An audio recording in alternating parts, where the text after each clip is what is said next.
कबीर साहेब की। पंडाल में आदमी कम नहीं, पर आदमी की आवाज में कोई दम नहीं। बोलिए सदगुरुदेव की, श्री विलास साहेब की, संत समाज की, भक्त समाज की। परम वंदनीय, परम पूज्य, हृदय मंदिर के आराध्य सदगुरुदेव,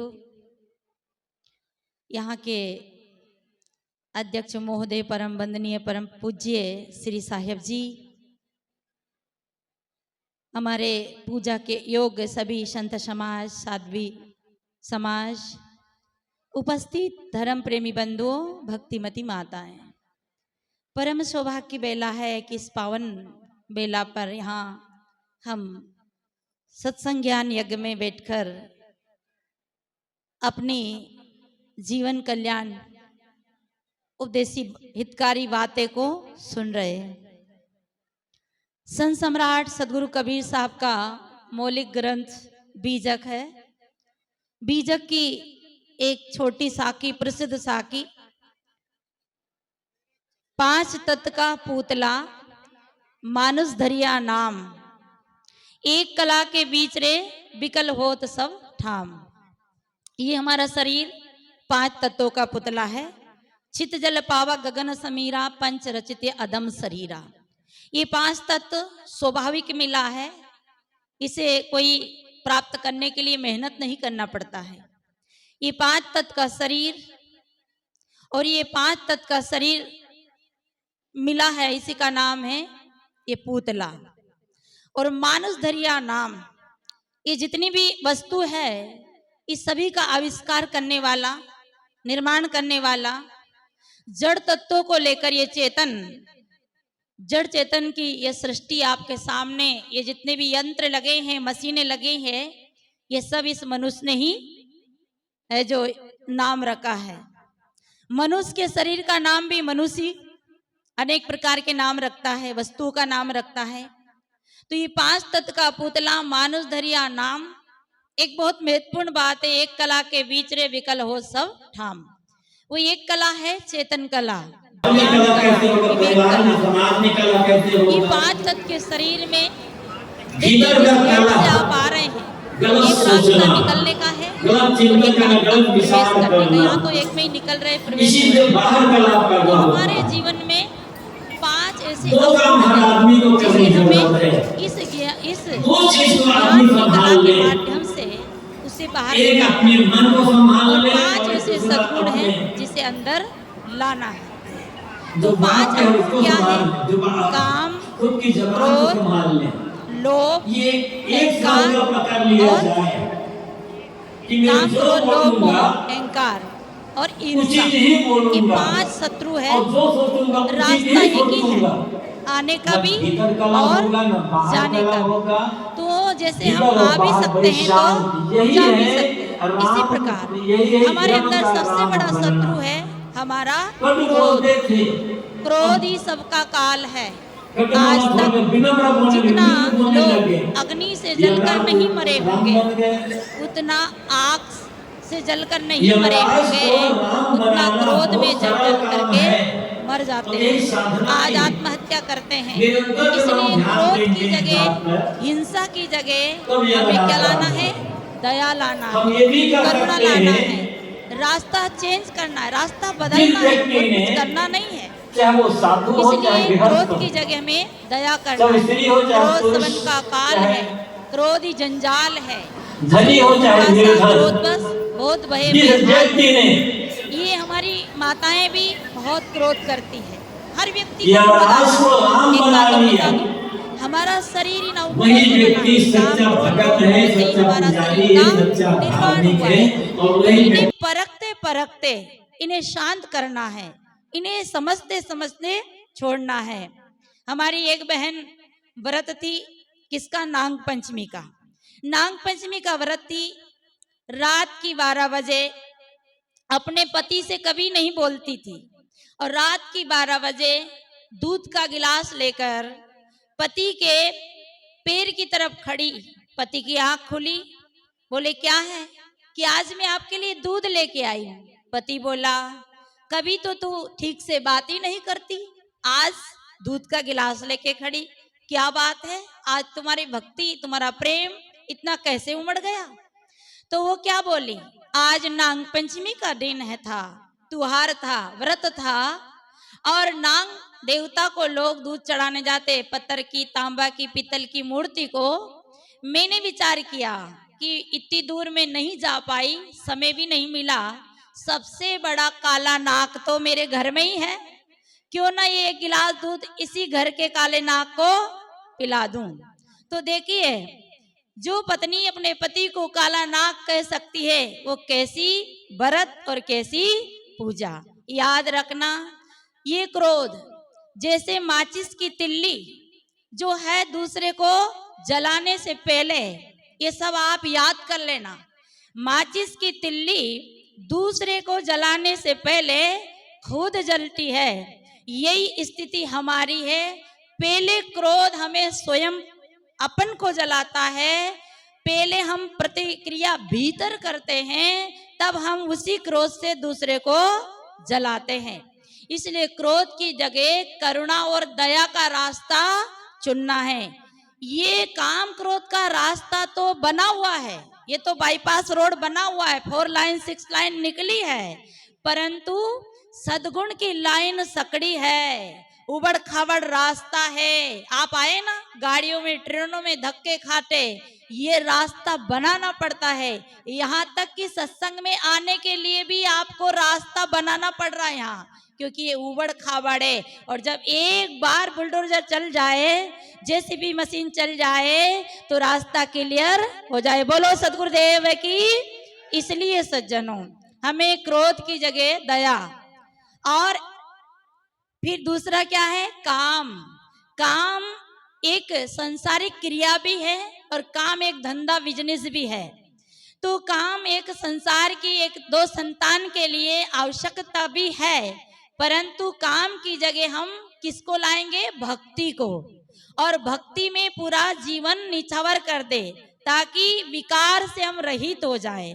तो काम की जगह भक्ति। अब भक्ति किसकी करेंगे, एक जड़ भक्ति और एक चेतन भक्ति। याद रखना, जितनी भी भक्ति है वो चेतन के लिए है।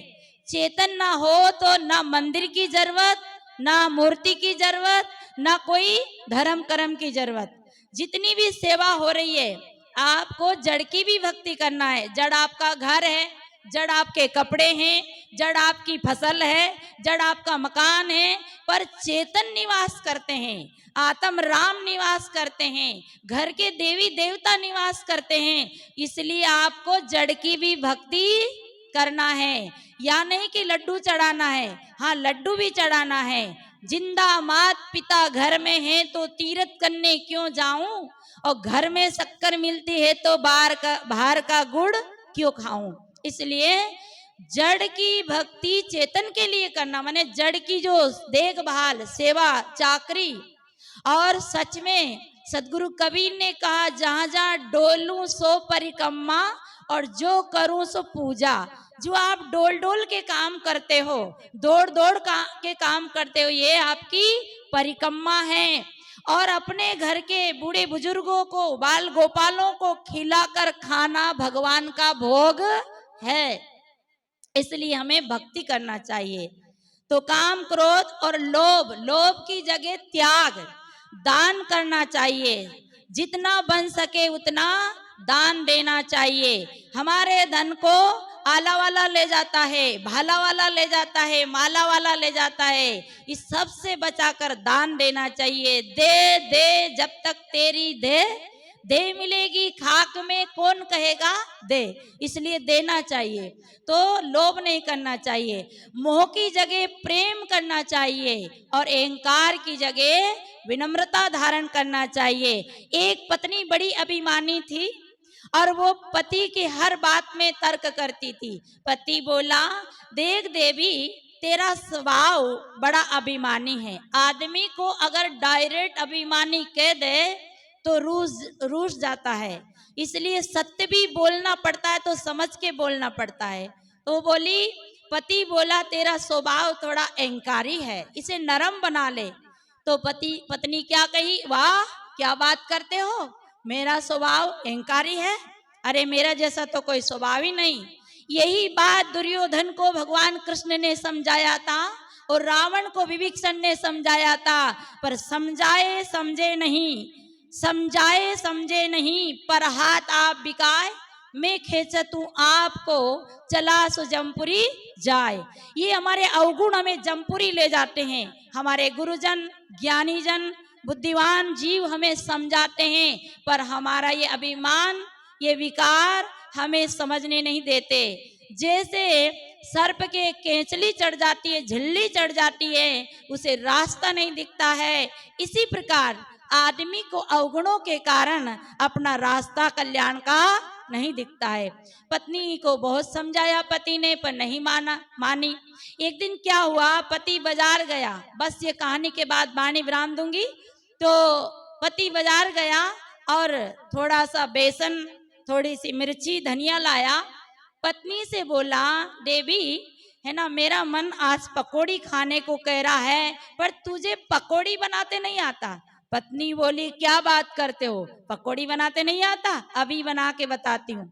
गुस्से में पानी डाला, क्योंकि क्रोध अहंकार ये अवगुण की जब आंख में, जैसे सूर्य का प्रकाश क्यों नहीं दिखता, बदल आ जाते हैं तो सूर्य का प्रकाश नहीं दिखता, इसी प्रकार अज्ञान अवगुणों के कारण ये ज्ञान की रोशनी ढक जाती है। अब तो पत्नी ने झट से पानी डाला तो बेसन हो गया गीला। पति बोला, देख मैंने कहा था ना कि तुझे पकौड़ी बनाते नहीं आएगी। तो क्या बोली, कोई बात नहीं, पकौड़ी नहीं बनाते आएगी, ये आटा गीला हो गया तो गीला का बना दूंगी चीला। पति बोला, तुझे चीला भी बनाते नहीं आएगा। पत्नी बोली, क्या बात करते हो, अभी बनाती हूँ चीला। तो चीला थोड़ा और गीला होता है, तो थोड़ा और गुस्से में पानी डाला तो चीला, वो जो पकौड़ी का तो गीला हो ही गया था, पर चीला का भी गीला हो गया। वो बोला, देख मैंने बोला था ना कि तेरे से पकौड़ी भी नहीं बनेगी तो चीला भी नहीं बनेगा। पत्नी बोली, क्या बात करते हो, चीला नहीं बनेगा तो क्या बना दूंगी, पता है ना, कड़ी। पति बोला, कड़ी भी बनाते नहीं आएगा। तो पत्नी बोली, कड़ी नहीं बनाते आएगी तो उठा के फेंक दूंगा। तो पत्नी कहती, उठा के फेंक दूंगी। तो पति बोला, फेंकते भी नहीं आएगा, क्योंकि जब अवगुण होते ही जाते हैं तो गलत होता ही जाता है। तो पत्नी गुस्से में वो चीला का गीला आटा उठा के फेंकने लगी। तो थानेदार साहब की बिना टावर वाली गाड़ी निकल के जा रही थी और पत्नी ने फेंका पानी, तो थानेदार साहब पूरा होली खेल लिए। तो पति बोला, देख मैंने कहा था ना। इतने में थानेदार साहब ने गाड़ी रोकी, बोले, ये कौन बेवकूफ ने ऊपर से पानी फेंका है, डंडा लेकर आए। तो पति झट से नीचे उतरा, कहा, सर ये मेरे घर से पानी फेंका गया। बोले, किसने फेंका? कि मेरी पत्नी ने फेंका। बोले, क्यों फेंका? कि हुजूर उसके आंख नहीं है, इसलिए। अच्छा आंख नहीं है तो चलो अब बिना आंख वाले को माफ कर दिया जाता है। तो सज्जनों, समय मेरा हो गया, इसलिए हमेशा हमारा अभिमान हमको सही रास्ता दिखने नहीं देता है। इसलिए अपन को क्या करना है, रास्ता बदलना है, अवगुणों को रास्ता देना है। जैसे आपके मोबाइल में कचरा आ जाता है तो साफ कर देते हैं, ऐसे ही जीवन के अवगुण को साफ करके सद्गुण को अंदर बिठा लेना है। बस इतनी सी बात करना है और मेरा समय पूरा हुआ। आप लोगों ने शांति का परिचय दिया, बहुत बहुत धन्यवाद। साहिब बंदगी बोलिए सदगुरुदेव की।